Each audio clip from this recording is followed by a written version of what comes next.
Baik teman-teman, pada video sebelumnya kita sudah membahas terkait dengan apa itu gugatan. Nah, untuk teman-teman yang barangkali belum mengetahui syarat-syarat untuk membuat gugatan, pada video kali ini kita akan membahas hal tersebut. Jadi suatu gugatan untuk dapat diterima oleh pengadilan harus telah memenuhi ketentuan-ketentuan sebagai berikut. Ada yang namanya syarat formal, teman-teman sekalian. Ada 3 syarat formal. Yang pertama, tempat dan tanggal pembuatan surat gugatan. Suatu surat gugatan biasanya secara tegas disebutkan tempat di mana gugatan itu dibuat.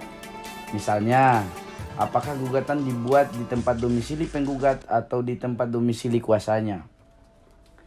Yang kedua, materai. Dalam prakteknya, suatu surat gugatan sebelum didaftarkan di pengadilan negeri harus diberikan materai secukupnya.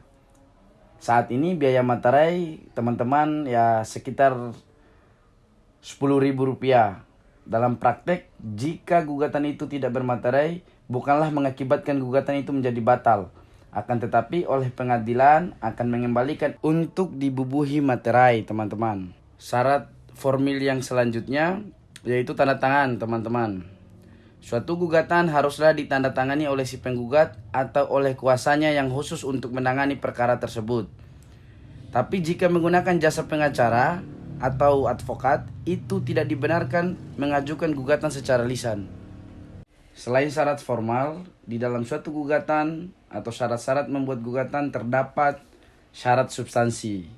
Suatu gugatan pada pokoknya mengharuskan memuat hal-hal sebagai berikut. Yang pertama, identitas para pihak. Dalam suatu surat gugatan harus jelas diuraikan mengenai identitas dari para penggugat atau tergugat. Identitas itu umumnya menyangkut nama lengkap sesuai dengan KTP ya teman-teman, umur, tempat dan tanggal lahir, pekerjaan, alamat atau domisili. Dalam hal penggugat atau tergugatnya adalah suatu badan hukum, misalkan perusahaan dan lain sebagainya, maka harus secara tegas disebutkan dan siapa yang berhak mewakilinya menurut AD atau ART dan peraturan yang berlaku. Dan juga harus secara jelas disebutkan mengenai identitas dari badan hukum itu sendiri. Untuk mengajukan suatu gugatan, maka terlebih dahulu diperiksa apakah para pihak dalam gugatan itu telah lengkap atau belum. Karena suatu gugatan yang tidak lengkap para pihaknya, maka gugatan itu akan dinyatakan tidak dapat diterima. Begitu juga jika suatu gugatan diajukan oleh orang yang tidak berhak, maka gugatan itu akan dinyatakan tidak dapat diterima juga.